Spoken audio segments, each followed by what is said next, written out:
Graça e paz, queridos. Quero aqui agradecer você que está aqui conosco em mais um podcast do nosso canal IBNJcast. Hoje eu estou acompanhado da minha grande amiga Karine. E antes de qualquer coisa, antes de falar com quem nós estamos hoje, quero pedir para você estar compartilhando esse vídeo, esse podcast. Mande aí para pelo menos 3 amigos, mande para a sua família, para os seus amigos, para os amigos do trabalho, amigos da escola.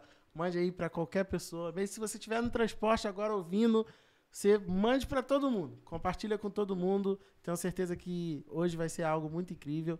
E agora eu vou deixar a palavra com a nossa amiga Karine, que vai estar apresentando quem estará conosco hoje. Boa tarde, galera. Aproveitem o podcast, vai ser bem edificante. Hoje nós estamos aqui com o nosso mestre da casa, Enoque, e nosso pastor Renan. Pregou hoje, trouxe uma palavra aí abençoada pra gente. E a gente queria saber um pouco sobre a vida de vocês, né? A vida, o cotidiano, da onde vieram, o ministério. Hoje a gente tá aqui no fogo pra perguntar. E Enoque, vamos começar por Enoque. Nome, cidade de onde está falando. Gente, é um prazer poder estar aqui com vocês hoje. É muito gratificante tudo isso aí. E para começar a minha pequena trajetória, eu venho de uma família já cristã, né? Meu pai, pastor de igreja também. Meus irmãos também são crentes, graças a Deus. E eu vim da Assembleia de Deus, lá de Porto Velho, Rondônia. Cheguei na França já tem uns 18 anos por aí, ou mais, se me falha a memória aqui, tem uns 18, 19 anos. E quando eu cheguei aqui na França, fui congregar em uma outra igreja bem diferente, né? E depois logo surgiu a IBNJ. E assim, desde lá, a gente está aqui junto, crescendo. A igreja, estou desde o início com esta igreja e estamos prosseguindo. Mas diz pra gente aí, o que te trouxe pra França? Na época, eu vim por causa da minha irmã, que morava aqui. E nunca tive o sonho de morar em Paris, mas a única coisa que eu imaginava era assistindo os filmes. Uma coisa que eu acho interessante é que quando eu assistia filmes e via a cidade de Paris, eu via esses cafés que tem esses monte de cadeira por lá de fora. E eu achava interessante. Sei lá, um dia... Os cafés parisienses. Os cafés parisienses. Uma coisa que veio assim na minha mente, assim, que a única coisa que eu pensava de Paris era os cafés, as cadeiras por lá de fora dos cafés. Isso que eu achava legal. E assim, não sei se me deu um despertar assim para mim um dia chegar num café desses e sentar lá fora e tomar.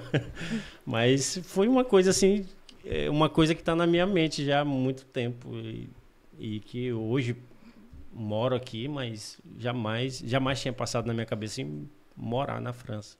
Que legal, top. E você, pastor Renan? Conta aí pra gente um pouquinho quem é o pastor Renan. Sim. Meu nome é Renan, como vocês sabem. Eu nasci na igreja, meu pai é pastor. Então, nasci dentro do evangelho. Minhas avós eram dirigentes de ciclo de oração, participando ativamente na igreja. Do mato. Todos pentecostais. Cresci dentro da Assembleia de Deus por muito tempo, até que eu tive a minha primeira experiência de ir para fora do Brasil, em 2010. E aí congreguei lá na Austrália, que eu fiquei 1 ano. Quando voltei, já fui para a Assembleia de Deus, mas já pouco tempo depois comecei a namorar. E aí fui para a igreja da minha esposa hoje e fiquei lá até vir para cá, para a França. Então, basicamente, essa é a minha trajetória, né? A gente estava falando do ex alguma coisa... eu diria que eu sou um ex-nada, porque... De família cristã. De família cristã. Eu vivi, como todo cristão, fases né? Eu diria que tem 1 ano e meio, 2 da minha vida aí no meio de toda a trajetória que eu vivi um pouco mais frio, ia menos para a igreja, tinha outros objetivos, estava com a cabeça cheia de coisas, mas graças a Deus tenho uma trajetória constante dentro da igreja. Não entrei em nenhum vício, participei de nenhuma organização criminosa, nada disso. Né? Mas legal. E o senhor falou que o senhor foi para Austrália, que legal. O que te levou para lá? Na época, pouco antes de ir, eu jogava basquete.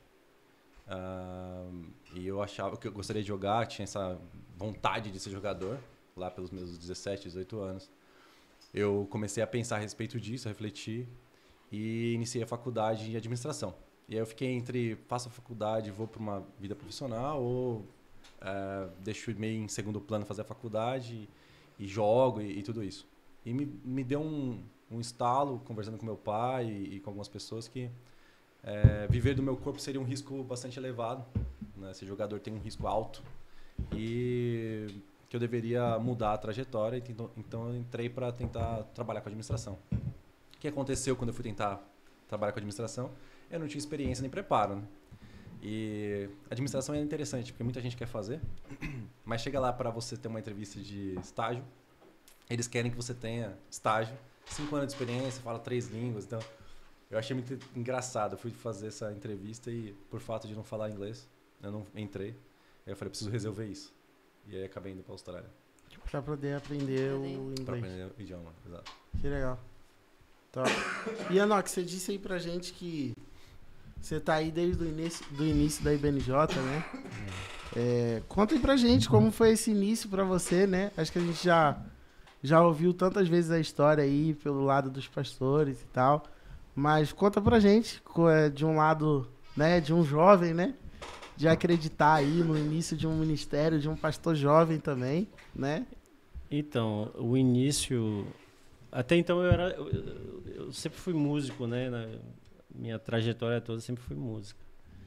E eu era um jovem, assim, muito ativo. Eu tocava em vários lugares. Então, no início, eu só estava mais envolvido com música. Então, a gente acreditando, assim, quando houve quando ele saiu, assim, da igreja onde frequentava, e aí depois iniciou o culto na casa dele, né? E, assim, a gente não demorou muito para entender que Deus de fato estava chamando ele. Então a gente acreditou sim no chamado dele. Eu acho que ele já até falou em alguns outros podcasts aí, falando que foi rápido em obedecer, né? E logo foi Deus que foi acrescentando as pessoas. E como eu estava muito próximo dele, né, e também envolvido com música, a igreja também precisava de música. E aí eu estava lá para tá tocando um pouco. Eu consigo tocar alguns outros instrumentos, mas baixo é o meu instrumento, né? Então conseguia desenrascar nos outros instrumentos. Mas a gente foi avançando assim. De repente Deus foi acrescentando outros músicos e aí a igreja foi dando forma, né? Mas foi um período assim bastante trabalhoso. Eu lembro que alguém falou uma expressão interessante aqui, chamaram a gente de desbravadores. Eles falaram que nós éramos isso. E fomos abrindo o caminho, né, para chegar até onde a gente está hoje. E estamos rompendo ainda, né, porque a obra não parou. Então, Deus está sempre acrescentando novos membros e acrescentando pessoas com chamados também bastante específicos de acordo com a necessidade da obra, né? Mas foi um trabalho assim bem difícil também no início. Mas a gente vê aí na sua vida ministerial, lá do começo, lá né, da IBNJ, hoje você passa por uma transição que é hoje você é mestre, né? Na nossa igreja, teólogo né, a escola teológica da igreja, essa transição, como se passa hoje para você, assim, o desafio de sair do louvor para a sala de aula? Primeiro, assim, eu tive um despertar. Foi uma... Como eu sempre cresci dentro da igreja, então tem uma coisa que sempre me deixava em dúvida. Porque todo domingo, quando você vai no culto aos domingos, você não... você ouve uma mensagem, você não entende, através de uma mensagem você não consegue compreender a Bíblia. Então isso me chocava um pouco, porque eu queria entender a Bíblia. E por mais de passagens, alguns conhecimentos que tinha, não era o suficiente para mim entender algumas passagens que tinha na Bíblia, ter de fato uma cronologia para você entender. E aí foi no ano de 2014, aqui mesmo já, que eu fui de fato estudar a fundo. Procurar algo muito mais entendedor mais profundo, né? Mais profundo, isso, obrigado. Da palavra, assim. Então foi no ano de 2014 assim que eu comecei a estudar bastante mesmo, mas bastante mesmo. Porque até então só trabalhando com música, tocando, então tinha aquele conhecimento, mas não como alguém que aprofundava bastante na Bíblia. E aí eu fui entrando nessa questão da área teológica, que aí passei a entender algumas coisas, porque tem coisa que a gente às vezes até brinca, né? Deuteronômio 29:29, que as coisas encobertas estão para Deus, né? Então aí mas tem textos que a gente não consegue compreender às vezes, né? Russell Shedd, que é o Renan acho que conhece, né, Renan? Sim. Já uma vez um pregador perguntou para ele assim, falou assim: eu tenho um texto bíblico que eu não consigo, um versículo que eu não consigo compreender. Ele olhou assim e falou: sério, só um? Só um. Ótimo, parabéns. Né? Então tem alguns textos que não dá para compreender. Mas aí eu fui estudando para Deus foi fazendo essa transição, deixando o contrabaixo de lado e estudando a fundo a teologia. Uma das coisas que mais me encantou, de tanto eu estudando com um mestre em teologia, foi quando ele mostrou Cristo nos Salmos. Isso me impactou demais, ver Cristo nos Salmos, coisa que você lê o Salmo 23, por exemplo, você acaba falando assim, tô igual o eunuco, por exemplo. Tá falando de quem? Do profeta ou dele mesmo, né? Uhum. Aí você fica curioso, querer saber de quem que tá falando. Aí o salmista Davi vai lá e escreve um texto dizendo, você vê a prefiguração de Cristo nos Salmos. E isso foi um divisor de águas para mim. Amém. O pastor Renan, também vou lançar um desafio aqui. Qual o seu desafio maior dentro do seu ministério? Quando você sai do Brasil, vem para a França, quando o senhor acha assim, talvez vai ter já que é difícil. A vinda para a França é bem enigmática. É um versículo que eu não sei a interpretação. Não sabe compreender.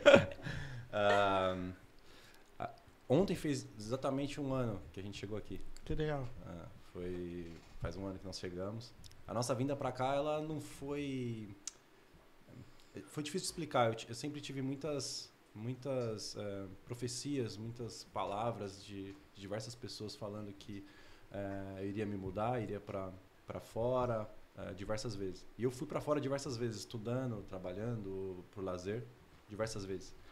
Mas essa mudança para mim ela foi de certa forma enigmática. A gente não tinha o desejo de vir e inclusive a Europa era dos lugares, das regiões que eu gostaria de conhecer pessoalmente. Era a última. Eu pensei, vou conhecer todo o resto do mundo e vou para a Europa, porque geralmente a Europa é um dos primeiros e É o que mais É tem o mais foto na internet. conhecido, né? E eu, a primeira experiência que eu tive, primeira vez que eu saí do Brasil, eu saí pra Austrália. Então, eu fui pra Caraca. Austrália e eu conheci um bom número de países ali, Tailândia, Indonésia, fui para diversos lugares. Viajei mais ou menos uns 4 meses por todas essas ilhas, países, e eu achei aquilo um negócio... Nunca ninguém tinha me falado, não tinha visto foto, assim, sabe? Lugares paradisíacos, maravilhosos. Eu falei, uau... E a Europa você vê muita coisa, muito filme retratado aqui, muita coisa. Então eu falava assim, na Europa eu vejo bastante na televisão, mas eu quero conhecer outras coisas. Eu quero ir pra África, quero mais na Ásia, quero entrar pra dentro da Coreia. Eu tinha essa ideia. E como moradia, como um próximo passo, eu via muito Estados Unidos, América do Norte, um lugar que eu já fui algumas vezes, e mais Canadá? próximo, Canadá, Estados Unidos, e oportunidades de trabalho lá são muito boas. Desde que eu voltei da Austrália, Deus colocou no meu coração uma fome de estudar para uma pessoa que é um jogador de basquete, mais ou menos. Só queria saber de quadra, de academia, para querer estudar. Assim, teve uma transformação dentro daquilo que eu buscava para minha vida nessa volta. Voltei com uma nova postura, uma nova busca. E os MBAs dos Estados Unidos são os mais famosos. Então, eu não pensava vir para cá. Tinha a ideia de ir para lá. E aí a minha empresa teve algumas vagas globais e a sede aqui, e eles me ofereceram 6 cadeiras para eu escolher qual faria sentido para mim, e eu não tinha é como se eu não tivesse um próximo passo lá na América Latina, né? Eu era responsável pela América Latina, 2 áreas, e eles falaram, o próximo passo, pega uma cadeira global e vai para a sede, ou espera aí acontecer uma coisa na diretoria. Com o quê? Eu trabalho com finanças. Que legal. Eu trabalho com finanças. E é interessante, eu trabalho com finanças, mas eu gosto mesmo de liderança e gestão de pessoas. Então, sabe, finanças, mas eu gosto de trabalhar com time. Eu gosto de trabalhar com pessoas, gosto de ter pessoas para liderar, para poder instruir, para poder trabalhar Pastoreio, junto. né? O fato, chamado não tem pra onde correr. Exato. E eu falo de Jesus para todo mundo, à medida que a cultura, que o lugar que eu estou, obviamente, permite. Né? Porque tem uma questão de ética, né, no trabalho, mas é legal quando as pessoas que trabalham com você te perguntam ou querem saber alguma coisa a mais. Por que você é diferente? É uma coisa diferente, exato. Semana passada meu chefe me perguntou se eu era cristão. Que legal. Eu falei, uau, eu nunca falei nada, que aqui ainda senti no escritório um bloqueio, né? Um pouco maior. Eu vi que as pessoas aqui dentro do escritório, principalmente, têm uma postura e você não fala nada pessoal, nada. Então eu já não falava nada pessoal também. Então, os franceses são bem mais fechados que os brasileiros, né? Tipo assim, são bem mais reservados, né? Tipo, brasileiro, você chega no trabalho, às vezes você conhece a vida. Primeiro dia no trabalho, você já conhece a vida inteira do seu amigo de trabalho, já sabe todos os problemas dele, tudo que ele tá passando em casa, tudo que ele vai estar passando com a esposa. Aqui, às vezes, você trabalha 2, 3 anos, você nem conhece, tipo, direito, nem sabe direito. Às vezes você nem sabe onde o cara mora e tal. Exatamente. Mas legal. Eu achei interessante que você falou que fez 1 ano que vocês chegaram. E como que vocês descobriram aí BNJ e tal? Tipo, quando vocês vieram? Fantástica pergunta. A gente estava procurando igreja e olhando no Google, assim, igrejas para ir e tal. Aí a gente não encontrava muitas igrejas. E a gente conheceu um casal, uns vizinhos brasileiros. Encontramos brasileiros no prédio. Foi assim, que legal. Isso é uma maravilha. Anjos enviados de Deus. Eu falei isso pra eles. Falei, olha, Deus enviou vocês mesmo. Porque eu trabalhando muito, eu cheguei aqui num sábado, na segunda eu estava no escritório. Caraca. Então não tive muito respiro. E a minha esposa e meu filho juntos. E eles, a gente não conhecia ninguém, não sabia pra onde ir e tudo. A gente foi pra uma cidade, que é a cidade onde fica o escritório. Eu ia caminhando trabalhar, mas eles ficavam ali dentro, isolados. A gente chegou em novembro. No frio? No frio.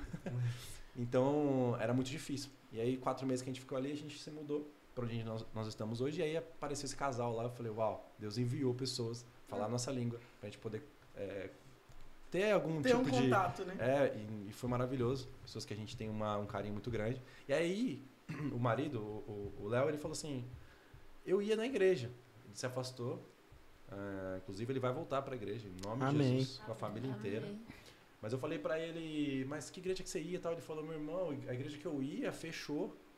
O pastor até desviou na pandemia. Ele falou, é sério isso? Ele falou, mas era um nome assim, ele falou umas letras. Falou IBM, não sei o que, ele falou... Aí eu fui digitar, aí digitei BNJ, apareceu lá, BNJ. Aí eu falei, deve ser essa, aqui deve ter reaberto, ele nem sabe que saiu, né, eu pensei. Uhum. E aí eu vim conhecer a BNJ, foi assim que a gente achou no Google o endereço de uma igreja pra gente visitar. A gente não precisava, a gente não podia, né, eu tinha necessidade de estar na igreja. Né? Eu não consigo ficar fora, assim, a gente ficou esses meses de adaptação sem estar numa igreja, é difícil demais.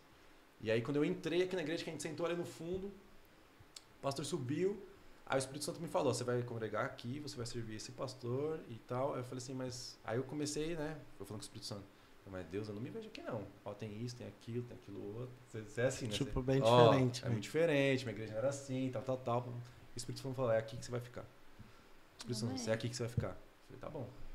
Mas aí, voltamos pra casa, no carro com minha esposa, falei, olha, é meio longe aqui, né, e tal. E conversando, aí a gente ainda foi visitar uma outra igreja, aí chegamos lá, saímos, eu falei, perto de casa, eu falei, não, acho que não é aqui não. Mas Deus já tinha falado comigo, né? E eu falando com a minha esposa. E aí viemos aqui uma segunda vez. Aí saindo daqui, eu falei, Deus falou, é aqui que a gente fica, tal. Ela falou, amém, vamos ficar aqui.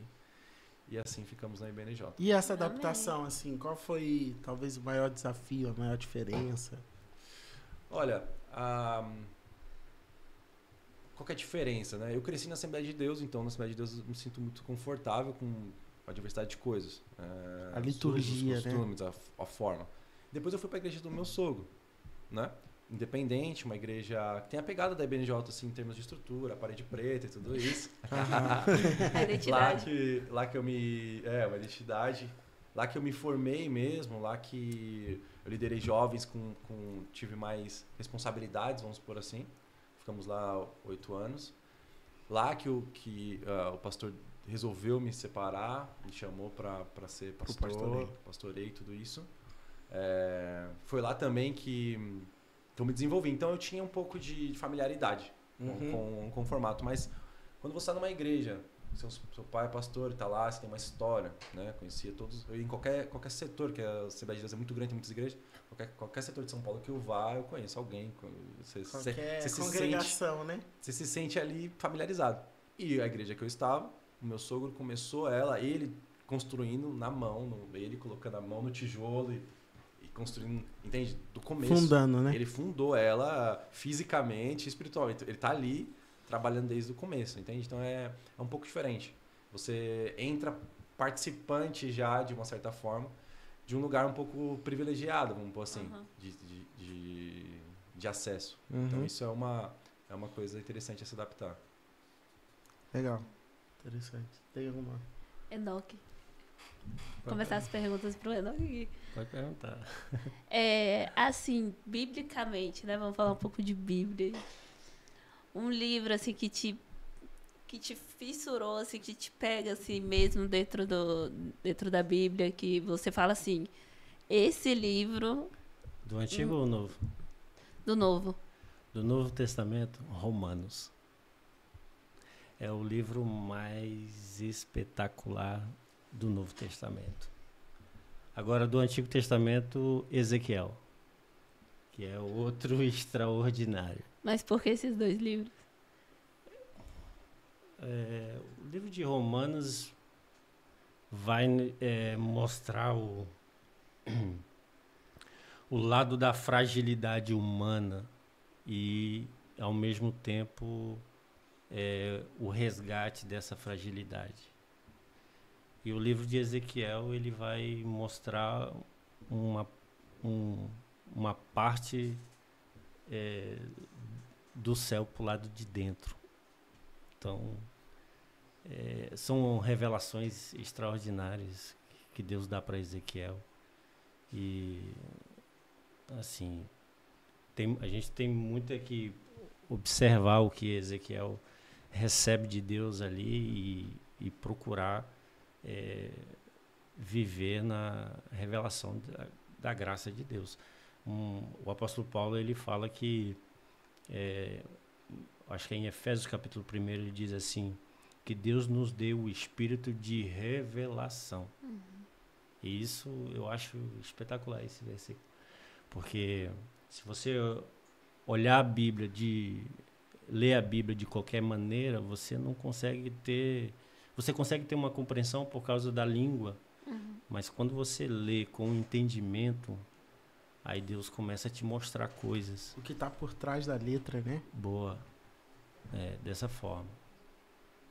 Aí é os dois livros mais, assim, que mais me chama a atenção.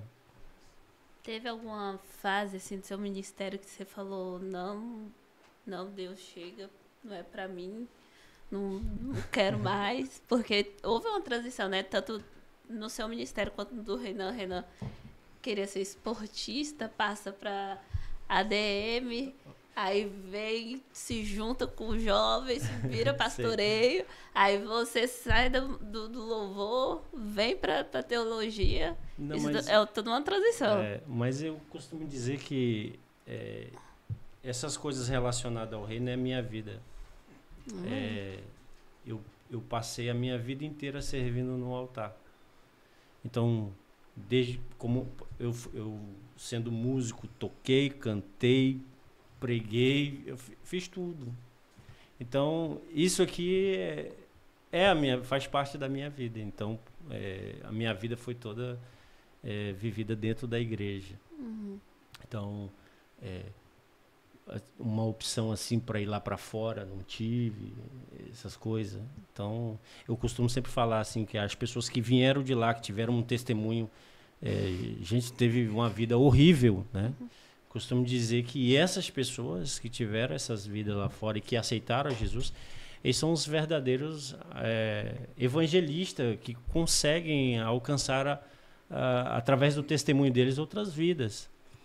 Agora, eu, Enoque, vou falar de que como é que é ser bêbado lá fora, eu não sei.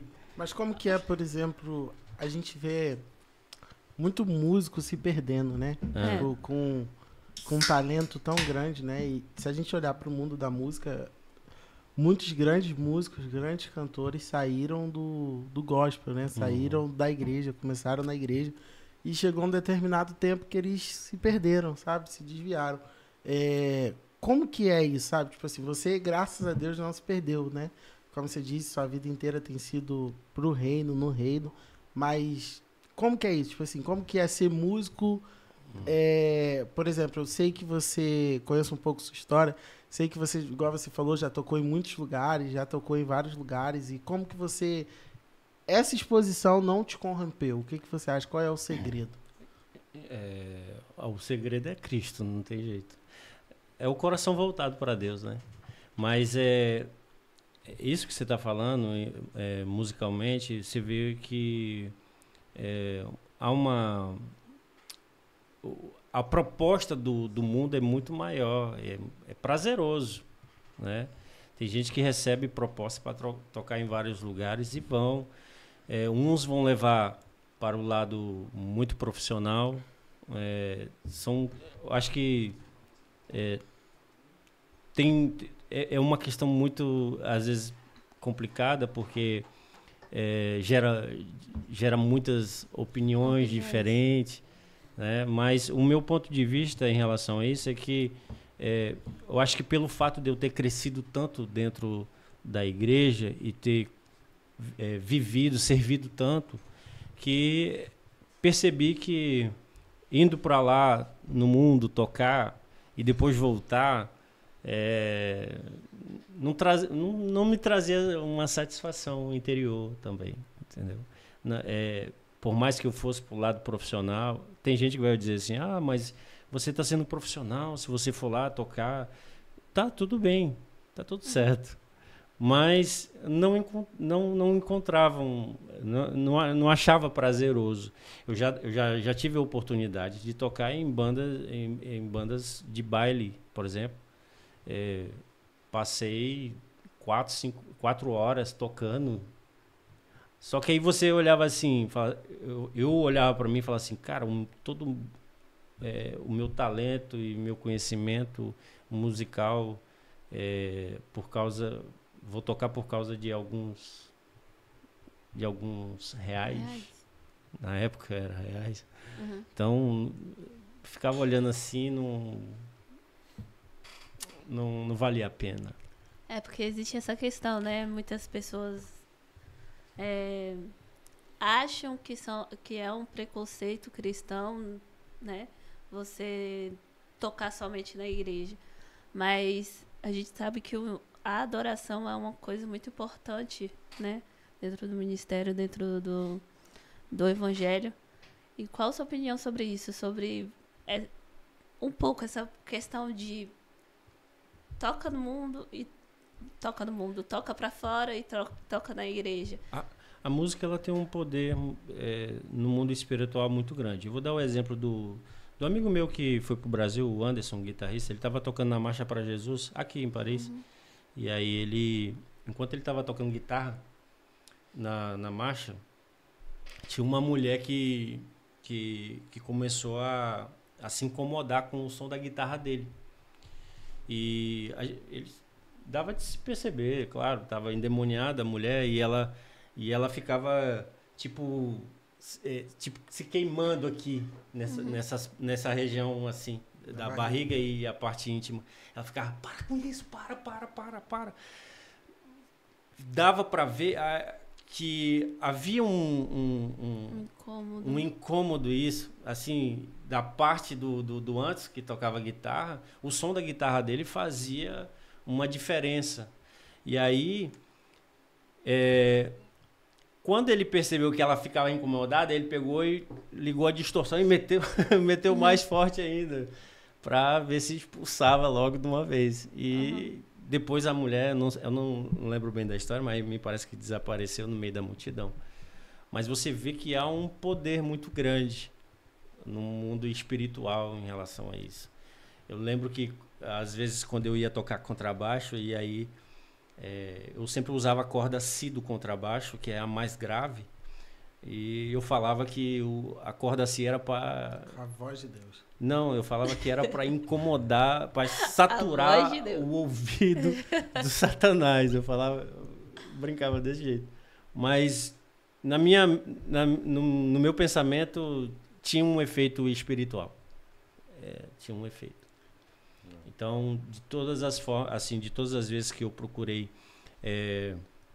tocar, cantar, foi tudo de coração, foi uma adoração genuína para Deus.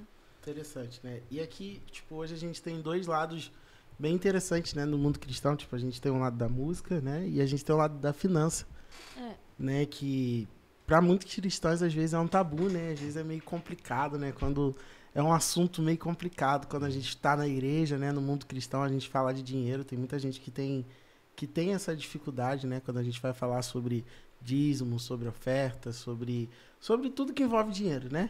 Tudo que envolve dinheiro, as pessoas às vezes se incomodam. E eu queria fazer essa pergunta pro senhor, pastor, tipo, como lidar com finanças e tal dentro da igreja? Tipo, o que o senhor poderia comentar aí um pouco pra gente? Lidar com finanças dentro da igreja é interessante. Boa pergunta.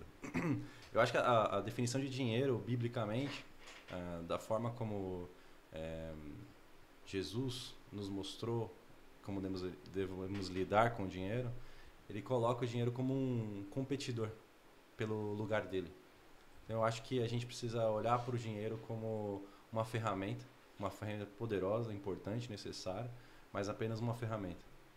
Não um objetivo, um final, ou aquilo que determina como eu devo me comportar ou como eu devo me fazer as coisas que eu tenho que fazer. Entende? Eu acho que o dinheiro ele tem que ser tratado dessa forma. Eu trabalho com finanças há muito tempo, já lá seus 12, 13 anos. E, para ser bem sincero, eu não sou o maior fã do tema. Para ser bem sincero, eu estava inclusive falando sobre isso há pouco tempo. Eu trabalho com finanças e Deus me prosperou dentro desse trabalho, em diversas áreas de finanças dentro de empresas multinacionais. E aí, a verdade é que Deus me prosperou dentro dessa área não porque eu gosto dela, mas porque eu faço como se fosse para Deus. O meu trabalho é uma adoração. Mas você está servindo lá mas eu faço como se fosse para Deus, independente. E Deus me fez prosperar dentro do meu trabalho dessa forma. Eu não sou o maior fã do tema, ficar falando sobre finanças, E eu sou buscado, sempre fui buscado por diversos pastores de diversos locais para falar a respeito. Pra falar sobre. Uhum. Então, eu tenho diversas ferramentas, consigo ministrar em cima disso. Biblicamente também consigo trazer ferramentas, obviamente, que a gente usa profissionalmente para melhorar como a gente lida com isso, obviamente tem espaço para isso. Mas eu acho que o principal ponto é as finanças não podem a gente não pode ficar aprisionado pelo que o número da conta bancária diz, sabe? Isso não pode me guiar. E uma estratégia de Satanás desde o Éden é chamar a nossa atenção para aquilo que nos falta. Forte. Você tem todo o jardim. Deus falou para você não tocar em uma coisa. Só aquilo te falta. E aí você vai gastar tempo lá? É isso. Você vai gastar tempo na onde há a necessidade, ou você vai olhar para tudo aquilo que Deus... Que ele tem te dado, Deus né? te Que ele tem te dá. provido. Exato. Mas o senhor falou que gosta de formar líderes. Eu gosto de formação. A gosto formação de instrução. líderes talvez seja um forte. Eu Gosto. trabalho em equipe. Gosto. Então, fala um pouco pra gente essa questão da formação de equipe. O bom também de você formar uma equipe, você forma uma equipe ali firmada no evangelho, né? Porque é uma estratégia. É estratégia É uma evangelística. estratégia, é uma estratégia. Eu tive a satisfação, né? Deus me deu. Foi um presente de fato, porque eu não tinha condições de fazer, mas Deus me deu alguns cursos estratégicos, alguns mestrados executivos para poder desenvolver questões de liderança, questões de estratégia. E eu consegui desenvolver uma ferramenta que eu aplico nos meus times para que eles tenham plena ciência dos próximos passos, para onde eles estão indo e como eles vão chegar lá. Então eu consigo fazê-los ter uma noção completa do seu contexto, trazendo os aspectos psicológicos, aspectos de envolvimento de contexto, né, de influência, e aquilo que eles estão fazendo, aquilo que eles já têm na mão. Eu acho que é uma ferramenta bem interessante e todas as vezes que eu aplico as pessoas ficam realmente assim, surpresas com aquilo que elas veem. Lá no Brasil eu estava aplicando essa mesma ferramenta de instrução em pequenas empresas, médias empresas, para os sócios, porque ela traz um alinhamento e aí os sócios muitas vezes eles estão divergindo e não sabem por quê. E ali quando eu trato de valores, fica claro por que eles estão divergindo. Fica claro onde que está o problema do relacionamento. E eu gosto muito de trabalhar sobre isso. E obviamente, quando eu saio de uma equipe, eu dou um livro para essa equipe, e é de Jesus, com certeza. Que legal. Eles sabem qual que é a minha influência. Que é a ponte, né? Tipo assim, a abertura que o senhor tem de poder pregar, né? De poder deixar uma sementinha ali que lá na frente pode gerar algo. E o senhor já teve alguma experiência assim? Olha, de alguém que o senhor conseguiu... Teve uma pessoa que eu conheci no trabalho nessa empresa que eu estou até hoje, lá no Brasil, que é um amigo assim que Deus me deu. Na época ele não era evangélico, não tinha experiências, mas ele já tinha uma pessoa ou outra falando e tal, e aí eu cheguei, e aí ele viu em mim e falou, nossa, é crente e tal, e viu eu trabalhando, como eu trabalhava com seriedade e tal, ele gostou da minha ética de trabalho, e a gente começou a ficar amigo, falando sobre tudo menos Deus, sobre trabalho e tal. Deus nos deu essa amizade, e ele me buscando para entender um pouco mais, eu ministrei, dei para ele alguns livros, e no fim de semana retrasado ele estava ministrando no encontro de jovens. Que legal. Ele foi para a igreja, se entregou com sua esposa. Que legal. Hoje ele está firme na rocha, onde se fala de vez em quando, e está aí nas mãos de Deus, sendo usado. Então, assim, para mim é satisfatório. Né? E o senhor foi líder de jovens no Brasil? Fui líder de jovens no Brasil. Desafiador, não? Desafiador. Um aprendizado fantástico. Passamos por essa experiência, né, David? Passamos. Sim. Eu confesso que ser líder de jovens te demanda uma energia importante. Somente se for jovem, assim, avivado como eu, assim, sabe? Jovens avivados. Sou bênção, jovem bênção, abençoados. Sim. David é um marco. E uma experiência, por exemplo, algo que o senhor conseguiu tirar da liderança da juventude, por exemplo, e para aplicar, por exemplo, na sua equipe. Olha, o que eu vi e vivi na experiência da juventude me impactou muito. É ver como os valores familiares eles têm dificuldade de capturar os valores familiares. Muitos deles estão vindo de lares totalmente destruídos. Eu tinha jovens lá com o tio preso, mãe alcoólatra, viciado, com diversos históricos. Então, a lição que eu trago é que há necessidade, principalmente nos jovens ali, de um acompanhamento individual bastante próximo.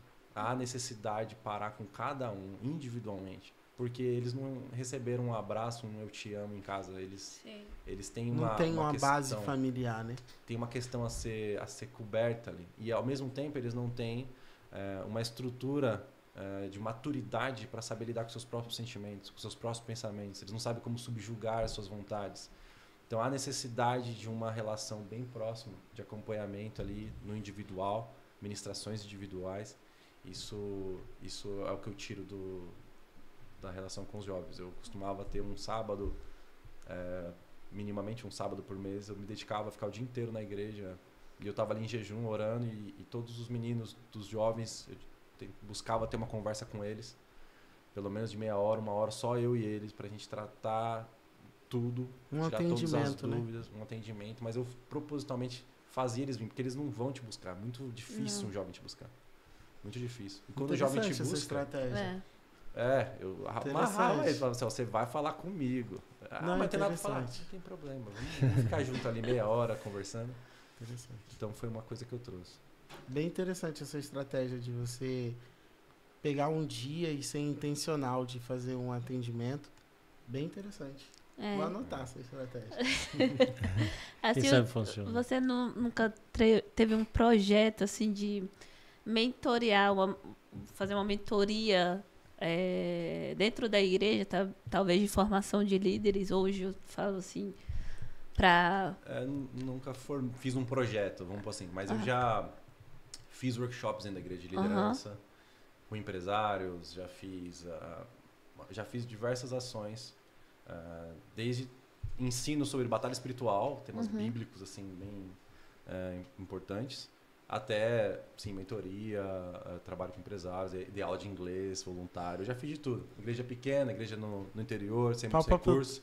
Você faz tudo. Toda a obra. Fritava coxinha, ia vender, faz tudo. Aí, Shop, tudo. Deus falando aí, já descobrimos outro professor aí. Já estamos... Vamos enviar a proposta. Vamos enviar a proposta. Fique atento ao seu e-mail. Mas legal. E você agora está começando uma nova turma, né? Isso. De curso na igreja, que legal. Fala um pouquinho pra gente aí. Deus tá dando ferramentas para nós aqui da igreja para dar um alicerce na palavra para os membros da igreja. Então a gente começou agora com o trabalho aí da escola teológica, e Deus já está levantando professores. Que legal. Né? Que legal. Tem pessoas que estão dispostas a querer ajudar, né? E uma igreja que é fundamentada na palavra, né? A igreja tá bem alicerçada. Então é muito importante esse estudo, eu costumo dizer, científico, né, da palavra, para o crescimento da obra. E graças a Deus, a Karine, por exemplo, é uma das alunas, e né, eu tenho usado uma linguagem bem simples, apesar de eu não conseguir usar também linguagem difícil, eu não sei, mas uso o meu linguajar simples e trago um grande entendimento, um grande aprendizado, até para o pessoal que está aprendendo no online. O Enoque já me deu aula de maturidade também, que foi uma... É verdade, isso. É um curso muito maravilhoso que a gente tem aqui na IBNJ, e agora na Escola Teológica. Ele é assim, gente, mas a aula dele é muito boa. A aula dele é muito boa. Vou fazer logo um merchan aqui. Você que não participa da Escola Teológica, por favor, se inscreva. Se inscreva. Tá vem aprender, vem aprender mais da palavra. Vai lá, porque tá sendo bênção e aprofundado e edificante. A gente tá indo devagar, né? Então, assim, para o pessoal ir aprendendo aos pouquinhos, pegar o ritmo. E aí, Porque estudar teologia requer tempo. É. Não é, simplesmente olhar ali o versículo e parar por ali. Não. Eu sempre falo que existem duas formas, as duas formas de ler a Bíblia. Você tem a devocional e você tem o modo científico. Então, o modo científico é aquela que você aprofunda no texto. Vai ler o Salmo 23, então vamos ler, estudar o que está por trás, quem foi que escreveu, que período, né? A gente vai em busca disso. O que, o porquê e o quando. O que, o porquê e o quando. É isso aí. E aí, a forma devocional, você pode pegar o Salmo 23 e falar: o Senhor é meu pastor e nada me faltará, e assim vai. Mas aplicar para você, né? Usar o modo devocional. Falando como aluna aí, né? Aprofundar na palavra aí tá sendo muito bom, porque, tipo, a gente tem um entendimento da Bíblia, mas é muito bom quando existe todo um estudo atrás daquele entendimento que nós já temos, né? Mas se torna um pouco raso quando a gente coloca uma teologia do lado, né? Porque existe um tabu um pouco, né? O pessoal fala: mas se você estuda muito teologia, você pode sair dos caminhos do Senhor. Gente, quem teme não sai dos caminhos do Senhor por nada. Me perdoe, não tem... Então, pode aprofundar aí na teologia, aprofundar no estudo da Bíblia, porque a teologia é o estudo da palavra de Deus, né? Então, eu acredito que esse tabu tem que ser quebrado, né? Eu acho que as pessoas levam muito a sério algumas estatísticas, talvez não tão verdadeiras, assim. As pessoas falam que você estudar teologia demais, você acaba... virando um crítico, né? O que a Karine falou, eu tinha falado na aula também. Às vezes a falta de temor das pessoas acaba se distanciando da própria palavra. Uhum. Então, você precisa se reencontrar, saber onde é que você está. Então, olhar para dentro... Eu acho incrível que o apóstolo Paulo, ele por mais conhecedor, dotado na ciência da sua época, ele chegou ao ponto em dizer em Romanos capítulo 7, falando assim: miserável homem que sou. Uhum. Né? Então, ou seja, o camarada, ele olhou para dentro dele para perceber o quanto ainda ele precisava de Deus. Então, todo conhecimento, ótimo, beleza. Você pode conhecer toda a ciência e tal. O Renan é muito mais inteligente que eu. Mas se nós perdemos o temor, aí a gente vai contra. Eu acho que o grande erro é quando a gente acha que a gente sabe demais, né? Vai lá. Quando a gente acha que, nossa, agora eu sei tudo, eu sou o super Deus, sou o super inteligente da Bíblia. E aí a gente começa a duvidar da própria Bíblia, porque a gente acha que a gente sabe tanto que aí a gente vai começar a duvidar. Igual eu conheço alguns casos de pessoas na minha antiga igreja, na BNJ, lá em Austin, de um jovem, né, que ele começou exatamente assim, ele começou a estudar tanto a Bíblia, a estudar tanto, e ele estudou, só que chegou uma hora que ele achou que ele sabia tanto, que ele começou a duvidar da própria Bíblia, sabe? E infelizmente hoje ele está desviado. É um daqueles casos de pessoas que começa a duvidar de tudo, sabe?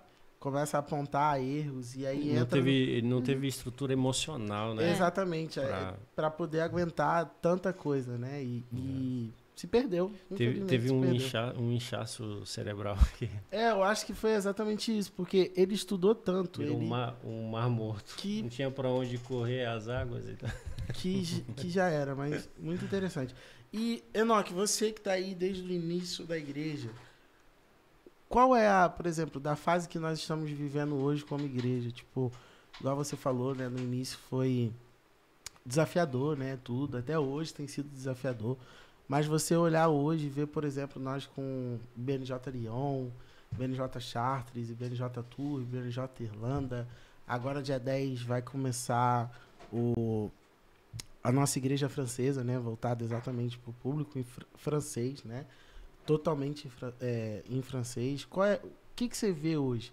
Por exemplo, como você se sente vendo essa fase da igreja? Uma pergunta boa. Eu acho que eu só posso dizer assim que é grandes coisas Deus fazendo, porque é a graça dele alcançando, fazendo com que a igreja dele avance. Assim, é algo espetacular, porque na verdade eu não tenho nem muitas palavras para dizer em relação a isso. Porque o que Deus é Deus fazendo. Então isso deixa até mesmo nós espantados, né? Porque, por exemplo, abriu a igreja em Chartres, em Tours, em Lyon, é espantoso, na Irlanda, isso é espantoso. Então, tipo assim, onde a mão de obra não é tão rica assim. Nós não temos tantos obreiros e a Bíblia já nos diz isso, né? Dizendo que a seara é grande, mas poucos são os trabalhadores. Sim. Então, tipo assim, mas é espantoso a gente ver. Então, eu vejo Deus trabalhando em cada fase da igreja, em cada período. Então, trabalhou de uma forma até aquele período. Agora, trabalha de outra forma até um determinado período. E aí está avançando, crescendo. E isso, vendo Deus fazendo isso aí, através do pouco que temos, é algo espantoso. Interessante, você falou de trabalhar de várias formas, né? Eu acho que eu peguei 2 fases da igreja, né? Nos meus 7 anos de França e 7 anos de BNJ, acho que eu peguei 2 fases, né? A primeira fase que eu peguei foi a fase de transição, né? Quando a gente sai de Pantin e a gente vem para esse espaço que a gente olhava assim e falava, cara, que doideira, é um espaço muito maior do que a gente. Tipo assim, chega aqui, um espaço enorme, tipo um desafio financeiro enorme. Você na tesouraria da igreja, você também sabe sobre isso. Um desafio enorme, tipo, a despesa mais do que o dobro. E eu lembro que a gente conversava no carro. Eu lembro, assim, muito, muito forte assim, na minha memória, as conversas da gente vindo... Foi naquele período de Luxemburgo, que a gente estava ajudando numa igreja em Luxemburgo. Eu lembro dessa fase de ver Deus trabalhando exatamente, tipo assim, da gente vindo de Luxemburgo no carro com meu irmão e ele comentando comigo e com a Natasha que ele tinha achado espaço, que ele tinha vindo aqui, mas que era um desafio financeiro muito grande.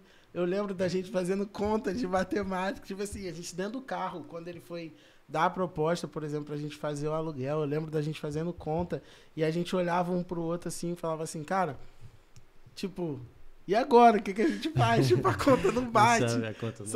A conta não bate. E eu vivi a segunda fase, né, que é a fase que a gente está hoje, que estou vivendo, né, a fase de expansão, né, onde tem acontecido as igrejas filhas.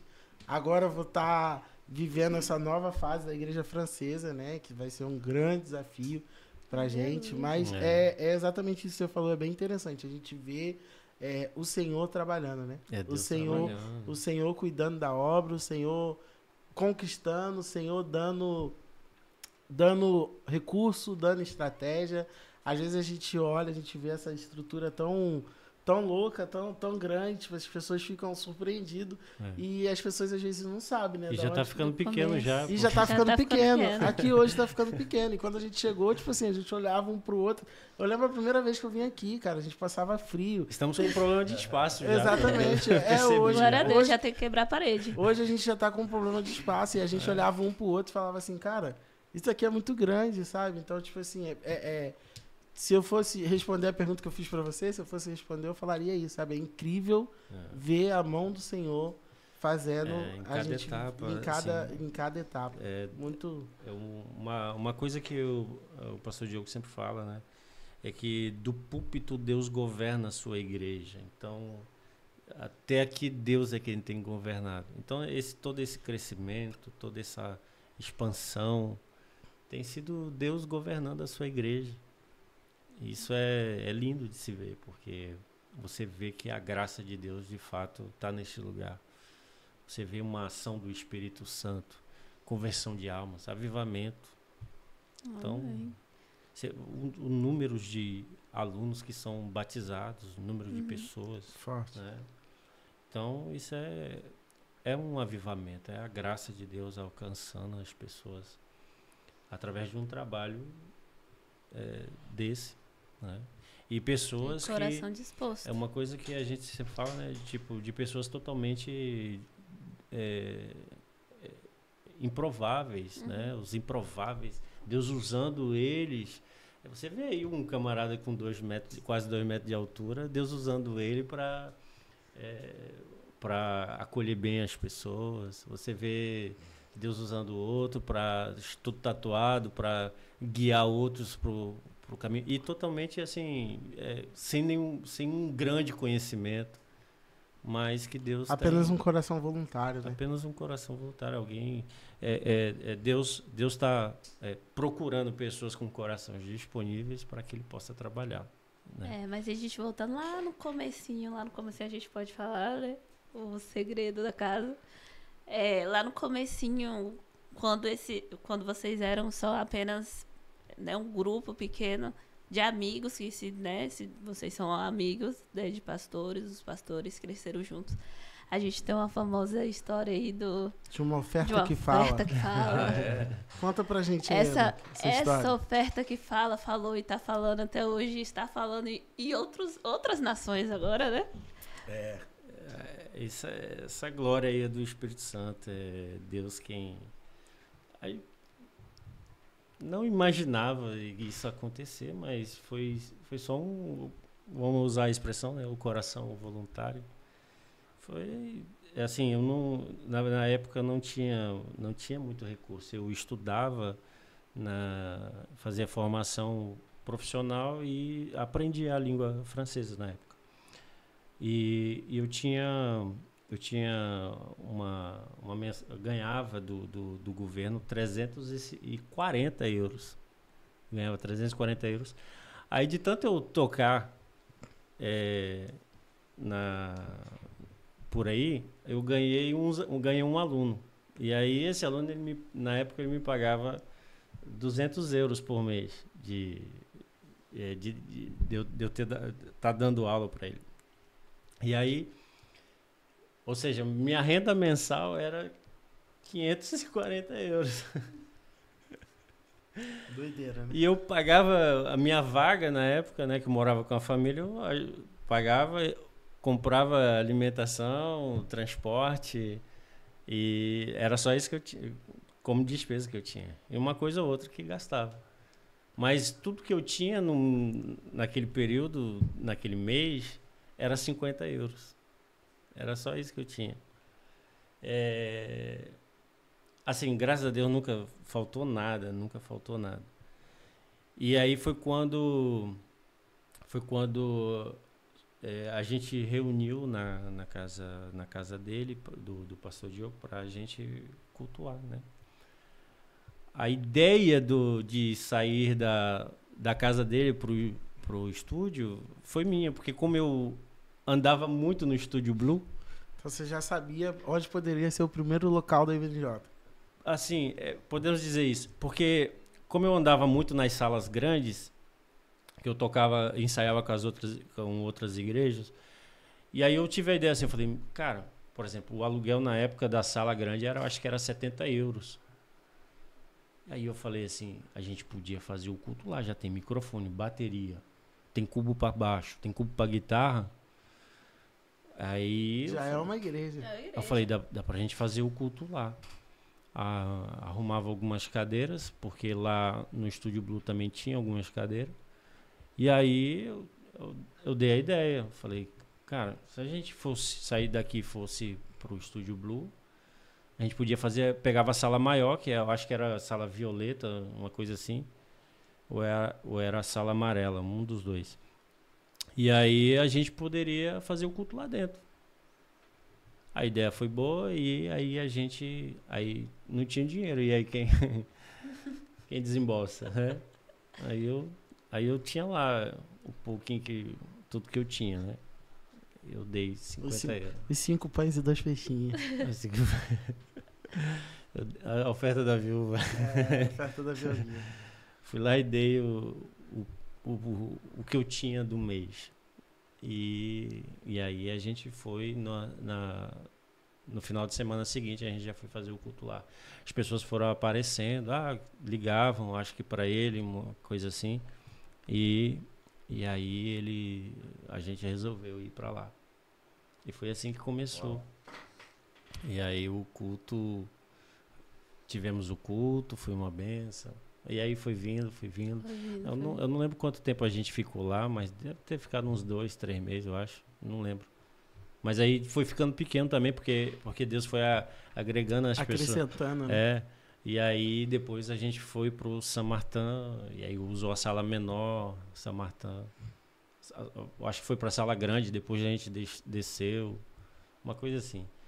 Então, foi Deus trabalhando até aí. Era tudo aquilo que eu tinha, eu dei.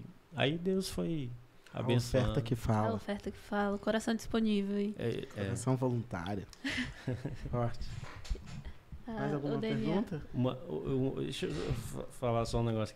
Teve um dia, uma vez, que um jovem falou assim pra mim: eu já dei tanta oferta nessa igreja, bem mais do que os seus 50, e não sou lembrado.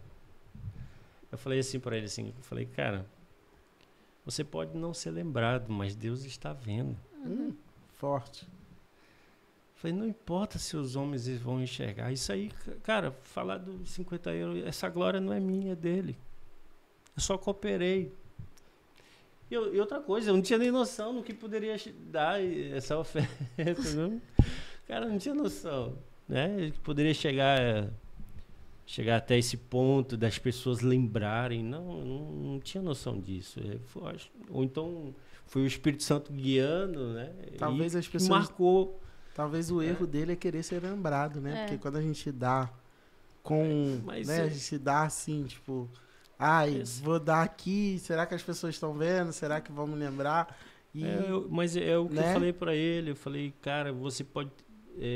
tem tantas pessoas ofertando até mais do que você, não são lembrados, mas Deus está vendo, Deus está enxergando. O importante, esse é o mais importante, não é os homens enxergar. Isso aí vai ficar aí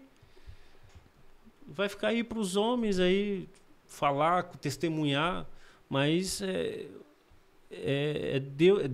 se Deus está te enxergando, isso é o que importa. E Deus está porque Ele olha para o ofertório. Quando você dobra o joelho no seu quarto, ninguém está te vendo. É a mesma coisa. Você está ofertando, ninguém está te vendo. Eu lembro uma vez, você falando de oferta aí, essa não foi a que mais me marcou. Essa não é a que mais me marcou, mas a que mais me marcou, você falou de Luxemburgo, eu lembro que eu contei isso lá, há muitos anos atrás. Eu cheguei um dia no culto, não tinha dinheiro. Eu não tinha dinheiro para ofertar. Eu não tinha. E quando eu meti a mão no bolso assim, eu encontrei uma moeda de 1 centavo. 1 centavo de euro. E eu falei assim, Deus, eu acho que chega a ser até ridículo eu fazer isso, mas é tudo que eu tenho. Eu fazia parte da outra igreja. E aí eu cheguei lá, eu falei, é tudo que eu tenho. Se o senhor não está olhando o valor, está olhando o coração, mas está aqui. Tem o meu coração e tem a oferta. Mas era tudo que eu tinha. Naquele momento era tudo que eu tinha. Forte. Forte. E eu contei isso aí lá. Mas graças a Deus, Deus nos honrou, estamos aí, glorificando a Deus. Porque toda oferta, todo gesto é pra glória dele, né? Pra ver A glória de Deus. O que 50 euros lá atrás fez hoje, porque muitas pessoas olham agora, quantas igrejas na Irlanda, igreja francesa agora, e fala, não, né, deve ter saído de muito, e não saiu de muito, não saiu dos pequenos, né? Voilà. É só realmente ter o coração aberto, ter aquela identidade de Cristo, de falar assim, isso é pra ele, não é pra mim. Eu acho que uma pessoa que, já que a gente tá falando sobre um pouco esse assunto, eu acho que uma pessoa que tem até muita como é que fala? Propriedade. Propriedade para falar sobre isso, essa questão de que são os pequenos que fez isso tudo. Acho que é o Enoque, né? Porque tesoureiro da igreja aí, né? Foi tesoureiro da igreja durante muitos anos, então...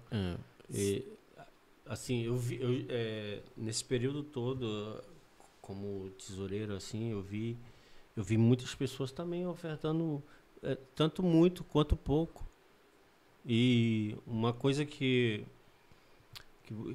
mais me choca, assim, é que quando as pessoas vão ofertar, você nunca sabe como é que tá o coração delas. Uhum.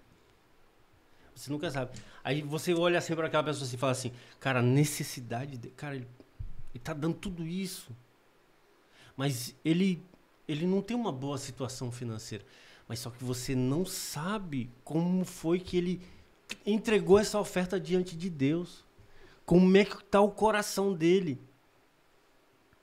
Isso, assim, me impactou bastante, porque eu já vi pessoas ofertar assim, cara, usar aquela expressão, tô fazendo das tripas coração para me entregar isso aqui.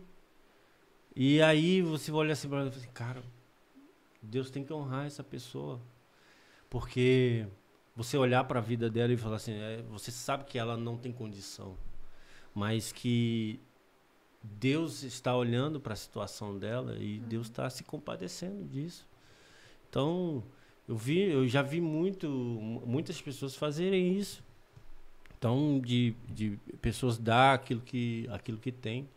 Então, talvez eu seja só mais um na multidão que fez alguma coisa também que acabou sendo recordado por muitos. Né? Marcante, né? Mas é isso que, assim, via muitas pessoas fazendo essas coisas, essas ofertas, e vejo que Deus nunca deixa os seus filhos padecer, né? Se tem um coração voltado de fato para Ele. E, pastor Renan, acho que pra gente caminhar já pro fim, qual que é a diferença que o senhor notou um pouco sobre o evangelho assim no Brasil e aqui na Europa? Porque muitas das vezes a gente tem essa visão de que na Europa o evangelho é um pouco mais frio, as pessoas são mais reservadas. Por exemplo, antigamente eles ouviam a história de que a França era o cemitério dos crentes, né? Que a Europa era o lugar onde as pessoas vinham do Brasil com fogo avivado, mas chegava aqui e encontrava uma cultura diferente, um clima diferente, acabava se esfriando. O senhor que acabou de chegar há um pouco tempo, o que o senhor tem notado sobre isso? Eu posso dizer daquilo que eu senti ou daquilo que eu vivi nessa mudança. Quanto à forma de fazer na prática de evangelizar, de falar de Jesus, eu acho que existem estratégias diferentes para diferentes culturas. A gente precisa se adaptar em como a gente passa essa mensagem. Em termos de evangelho em si, da palavra pregada, assim, eu acho que a palavra ela continua sendo a mesma. Eu acho que essa questão do cemitério, a gente pode entrar em uma questão meio polêmica, de dizer que enquanto muitos estavam tentando escrever diversas teorias a respeito da Bíblia e formando a maior parte dos livros de teologia sistemática de hoje, os que tinham um coração fervendo estavam em cima de burrinhos, em cima de canoas, pregando o evangelho onde ninguém mais queria ir. Então, do aspecto de percepção ministerial na mudança para cá, eu vi uma mudança muito grande no tipo de potestade que a gente está enfrentando. Eu vejo uma diferença na batalha espiritual daqui do que eu tinha lá, né? Aqui a gente tem uma dificuldade um pouco maior, e isso se explica, obviamente, porque eu tenho muito menos cristãos aqui, eu tenho muito menos pessoas que, mesmo que cristãos católicos que sejam, né? A Igreja Católica aqui hoje é uma coisa turística, né, basicamente, então nós temos muito poucas pessoas dadas ao evangelho de alguma forma. Então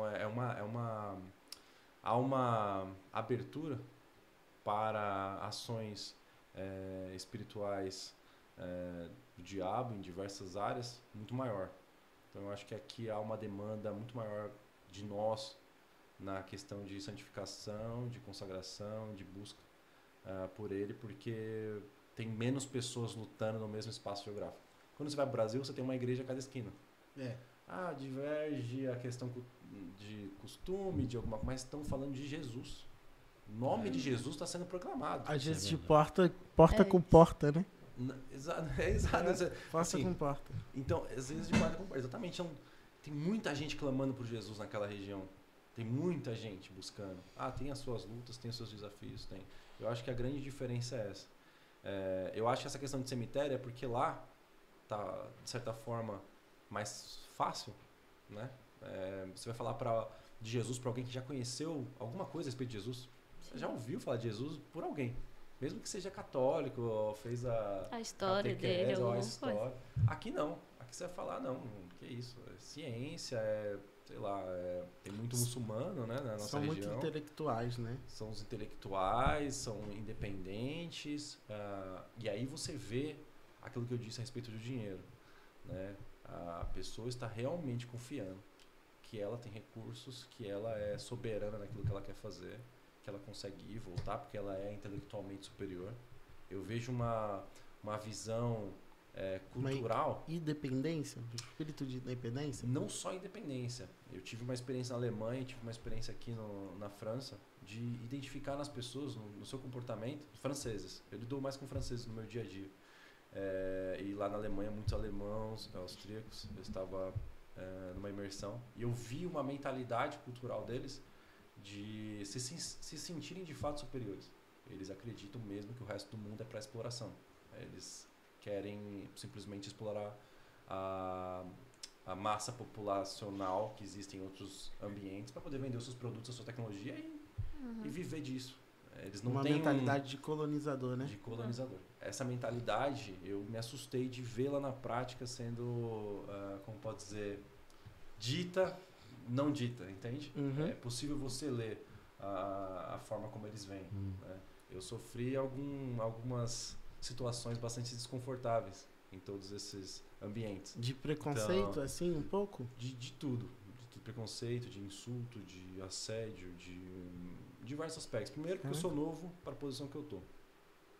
Segundo, porque eu sinto... Deus me colocou em mesas de pessoas... Não tem brasileiro. Chega lá, você não tem brasileiro nenhum. E quando você vai ver a nacionalidade, é alemão, francês, britânico, espanhol, pouco, mas entende? Uma gama de pessoas muitos americanos. Então, você está discutindo temas de negócio, de estratégia, de futuro, com pessoas que você vê dentro delas uma mentalidade. Então, quando vem para você o assunto, eles fazem até, cara, o que você está fazendo aqui, entende? Não esperam o que nada você vai do que falar? você pode falar. Exato. Então, há uma questão de estar sempre te desafiando no aspecto de que intelecto ou que valor, né? É como diz tem um versículo que eu acho lindo aqui, pode vir algo bom de Nazaré. Eu sinto isso, sabe? Pode vir algo bom de Brasil, pode vir algo bom desse lugar, entende? Da onde veio essa pessoa. Então eu me vejo desafiado nisso diariamente e temos passado por situações bastante interessantes nesse aspecto, porque eu vejo que em tudo ainda conseguimos dar glórias a Deus e eles conseguem ver que há algo diferente na nossa vida, mas aqueles que não têm Deus, eu imagino, a opressão... Que deve ser difícil, né? Sim. A opressão é bastante grande. É porque também tem esse fato de você estar longe da família, né? Você estar longe da sua terra, você estar longe, né, dos seus amigos, da sua cultura, daquilo que você estava acostumado. Você chega aqui, é tudo novo.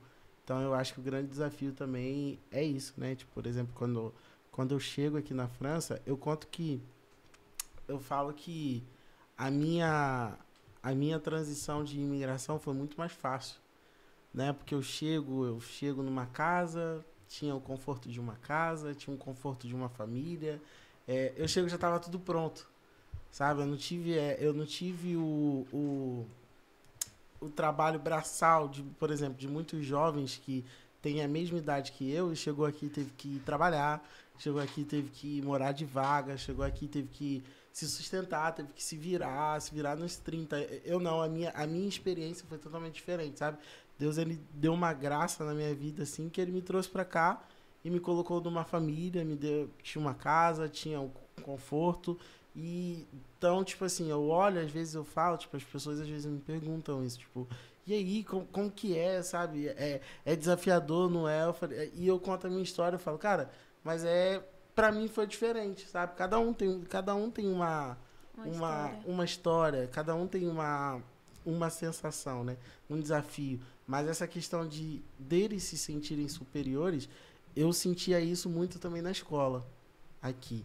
Eu sentia que, por exemplo, dos professores, eu já passei por algumas situações de professor, assim, tipo, desdenhar, sabe, da gente, tipo, de falar assim, tipo, é imigrante, entendeu? Tipo, eu passei por uma situação com um militar uma vez, na minha escola teve, tipo, uma demonstração dos tipos de trabalho, e aí foram militares, foi um da Marinha, um do Exército e um da Aeronáutica daqui da França.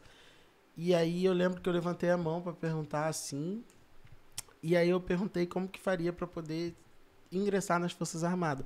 A primeira pergunta dele foi, você é francês? A primeira, assim, na lata, porque, tipo, ele percebeu no meu sotaque. Na época que eu tava na escola, eu acho que foi em 2009, teve um soldado da aeronáutica francesa também. Eu fiz a mesma pergunta, ele me respondeu da mesma forma. A primeira coisa que ele falou foi, tipo assim, você é francês? Aí eu peguei e falei assim, não, eu não sou. Aí tipo assim, na hora ele desdenhou de mim, tipo, ele nem deu atenção. E ele foi super grosso comigo, ele pegou e falou assim, o que tem pra você que não é francês é a legião estrangeira. Mas isso eu não falo, porque isso pra gente não serve. Tipo, falou assim, sabe? Então, isso que você falou é bem uma verdade. Tipo, eu percebo que eles têm essa mentalidade, tipo assim, nós somos os colonizadores, vocês são os países que foram colonizados, então, será que pode sair algo bom? Mas é desafiador. E a gente acha, né? No Brasil tem muita gente que romantiza essa vinda, essa mudança. Nossa, tá na Europa, que maravilha. Você chega, a mala de ouro está te Meu esperando Deus, no aeroporto. Isso. Quando eu cheguei agora lá, teve um amigo meu que falou isso? Não, que perguntou como é que era a vida aqui. Eu falei, rapaz...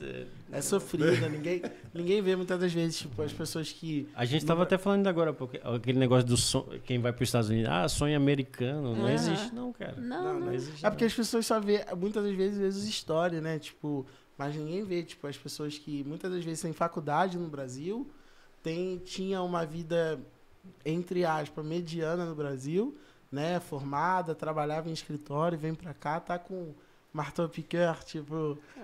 como é que fala isso em português? Eu nem sei como é que chama. Britadeira? Não. Britadeira, isso. É isso, é? Com a britadeira Foi lá, longe agora, o dia todo lá com a vida. Chega em casa, tu ainda tá com o braço tremendo ainda. Tipo, ninguém vê. Mas é um desafio muito grande. Tipo, eu vejo que é um desafio muito grande. Mas falando de instrumento, e pastor, o senhor deu uma palavra hoje, né, abençoada aí pra igreja. E o tema da palavra era a briga certa. Eu queria saber do senhor qual um instrumento, fala um instrumento que você pode falar, esse aqui é briga certa e a gente vai ganhar essa briga aqui. Assim, no evangelho, justamente nessa entrada de pregação de evangelho aqui no novo país, numa nova geografia, numa nova língua. Qual seria o instrumento básico, forte, assim, para essa briga? Olha, eu tava lembrando, inclusive, quando você estava falando do instrumento, que a pessoa ficava... Que eu mencionei, Davi, quando ele tocava a harpa, acalmava Saul, né? A presença do Espírito Santo através do simples toque do instrumento. Mas indo para a pergunta, acho bem ótima pergunta. Ótima pergunta. A gente está falando aqui de instrução, estamos falando aqui de conhecimento, de aprofundar, de cuidar para não esfriar, de temor. Eu acho que a gente precisa entender que a palavra que nos salvou, ela é uma palavra que salva. Isso. Se você se rendeu a Cristo, a palavra que você escutou, que mexeu no seu interior, que o Espírito Santo te revelou, que Jesus é o Senhor, e você se entregou, ela é suficiente para você impactar vidas. Sim.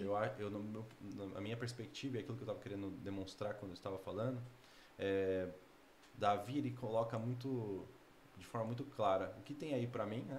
Quem que vai ganhar se eu entrar nessa briga? E a segunda ponto que ele coloca ele está contra o povo de Deus. Sim. Ou seja, qual que é o resultado esperado dentro do propósito que o Espírito Santo tem para minha vida? Faz sentido?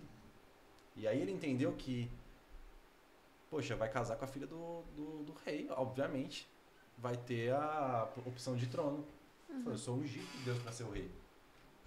Isso aqui é proposital, tá alinhado com o meu propósito. Sim. Alguns são chamados a tocar guitarra, outros são chamados para falar lá na praça, outros são chamados para o púlpito, para servir na cozinha. Então eu acredito que o impacto, né, o seu impacto vai ser exponencial quando você estiver alinhado com o propósito daquilo que Deus te chamou. E isso pode evoluir com o tempo. Vai ter uma fase, Deus, o Espírito Santo vai falar assim, eu quero te usar é na cozinha. Vai ter uma fase que ele fala, não, agora é na porta. Vai ter uma fase que, entende?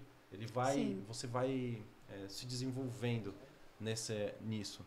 Mas uma coisa é certa, a gente não pode diminuir aquilo que a gente sabe a respeito de Deus, Sim. que é suficiente para transformar vidas. Por quê? Porque se nós aceitamos a Cristo, uma palavra foi plantada no nosso coração. Entenda isso. A palavra que plantou no seu coração para a sua salvação é suficiente para você levar a salvação.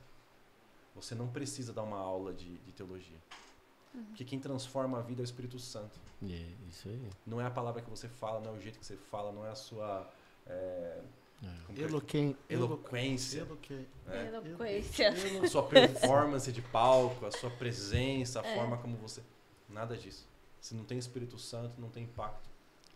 Entende? Porque... Então, É vazio, né? É uma panela vazia, né? exato. Faz barulho, mas não alimenta ninguém. Exato. Porque quando você vai ver o primeiro envio de Jesus, os discípulos, né? Vai de 2 em 2, cura e espanta demônios. Tira os demônios. Espanta demônios. Espanta demônios. Tira os demônios. Expulsa os Nova demônios. nova tradução da Bíblia. Nova versão, Karine. Nova versão. Carinho. Vamos lá, expulsa demônios. Então, tipo assim, quem tava preparado pra isso? Exato. Então- O preparo, o que eu tentei, o que eu falei e eu repito que eu acho muito relevante o Espírito Santo, ele vai te dar a resposta, a palavra, e existe algo especial na sua quando você está disposto, na sua disponibilidade. Aqueles 7 que foram escolhidos por Pedro e João nessa época para serem os entregadores de marmita, são pessoas que tiveram um impacto gigantesco no Evangelho. Pessoas que viveram, viram e fizeram milagres e maravilhas onde quer que eles foram. E eles estavam apenas disponíveis para entregar as marmitas. Às vezes coisa simples, né? É coisa simples. Tipo, detalhes, às vezes em detalhes. Igual, por exemplo, quando a gente olhando pra nossa igreja, tipo, quantas e quantas testemunhos, experiências de pessoas que foram impactadas, às vezes, com uma pessoa lá na porta, tipo, segurando uma placa.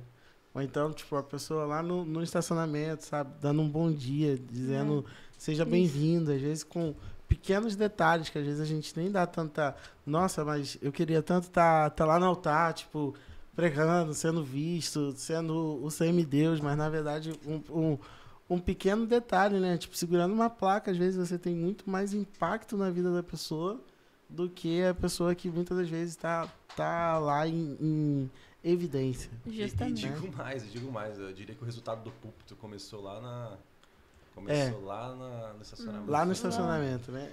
É isso. É Lá no bom dentro- dia do estacionamento, no sorriso dos boas-vindas, no pão bem cortadinho, ali no café da manhã, com carinho. É no almoço, é tudo, né? A mensagem que a gente tenta passar no evangelismo justamente é isso, né? Como o evangelismo tem todo mundo de várias áreas, tem gente que tá no louvor, tem gente que tá no boas-vindas, tem gente que tá no voluntariado. A gente passa essa imagem, você não tá lá pra simplesmente filmar, por exemplo, né, a mídia. Você tá lá pra propagar o evangelho em lugares onde que a gente não consegue chegar a essa visão. Você tem que ter uma visão de reino. Não importa onde você vai estar. Aonde você está é o seu altar. Então, isso que a gente passa pro pessoal, né, que quer evangelizar, que quer pregar o evangelho, fala, Gente, o altar de vocês é onde você está, é onde Deus te colocou. Vai ter pessoas que vão pro altar, vai ter pessoas que vão pro estacionamento, vai ter... Aonde você foi plantado é aonde que Deus está querendo exaltar o nome dele através da sua vida. Interessante Então, que eu achei que ele falou é que ele falou que, tipo assim, Davi, primeiro, ele olhou pra ver se aquilo tinha a ver com o propósito dele, né? isso. Tipo, se tava alinhado com o propósito dele. E muitas das vezes a gente tem o erro de ver... Às vezes a gente vê certas pessoas que fazem as coisas, às vezes, assim... Às vezes se perde porque só faz qualquer coisa, sabe? Não tem um objetivo, sabe? Não tem... Não tá...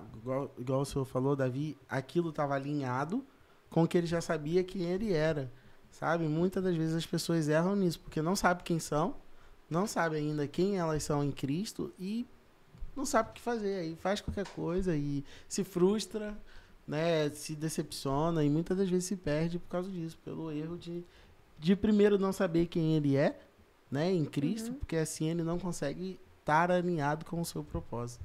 Forte. É isso. É isso. Mais forte, né? É isso, gente. A gente queria... Né? Você tem mais alguma pergunta, Karine? Não, só o Enoque deixar uma mensagem aí pra gente. Tá com a Bíblia aberta, aproveita. Aproveita pra liberar um manto aí pra gente, né? Eu deixei aqui aberto caso, né, fosse querer perguntar alguma coisa e a gente também poder recorrer ao texto. Mas sobre o que a gente falou agora há pouco, é sobre o temor. Eu diria que nunca perca o temor, né? Mantenha sempre sendo temeroso ao Senhor, sendo uma pessoa piedosa. Pessoa piedosa é a pessoa que é de fato devota ao Senhor, que busca a sua face, ora, busca, lê, estuda a palavra. Então, essa é uma pessoa devota. Tenha temor ao Senhor. E as demais coisas o Senhor vai fazendo, acrescentando na nossa vida, na vida da pessoa também. Amém. E o senhor, Amém. pastor Renan? A última... Esse testemunho da oferta mexeu muito comigo, eu vou falar bem a verdade. Porque eu falei sobre isso algumas vezes. Aquela viúva, quando ela deu aquela oferta, Jesus olha para ela, porque ele está reparando no ofertório. Ele repara no ofertório, em como as pessoas entregam, não o valor. E aí, naquele auditório, naquele local de culto, existiam autoridades, existiam sacerdotes, existiam pessoas que tinham recurso, certo? E ele fala, aquela oferta foi maior.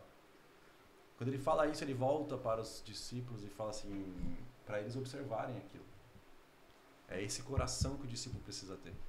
Se o discípulo não tem um coração de entrega, de dependência, ele não vai fluir da forma que deveria.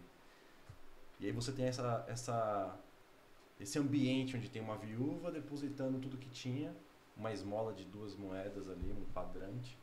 Todas aquelas autoridades, aquelas pessoas com recursos, querendo mostrar que conseguem dar recursos grandes e fazer e acontecer. E aí Jesus fala, o que ela fez é maior, discípulos olhem para ela como referência.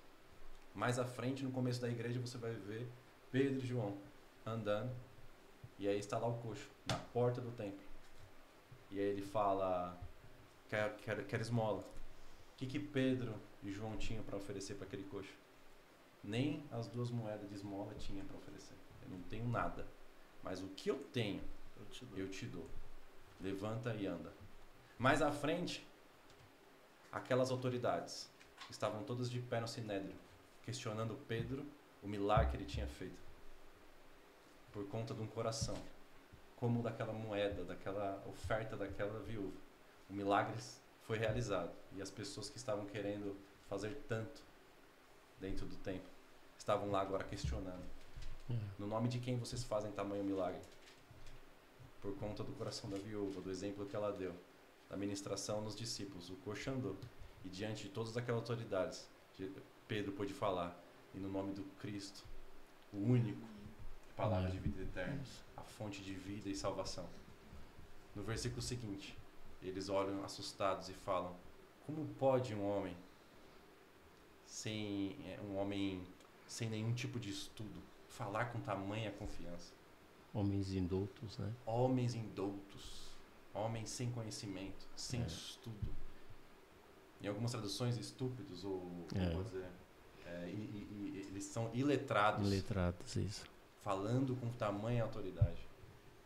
Novamente, para mim o impacto está na intimidade que nós temos, coração dependente de Deus para fazer a sua obra, não nos recursos que nós temos em intelecto, financeiro, ou estudos, o que seja. Corações como o do Enoque fazem essa igreja estar desse jeito hoje, e às vezes a gente pergunta, nossa, o que será que aconteceu para ela estar fluindo desse jeito? Coração como o da Vila. Glória a Deus. Amém. Forte. Então, gostaria de agradecer, né, primeiramente a vocês, Pastor Renan, Enoque, Karine, né, de ter compartilhado esse tempo conosco, né.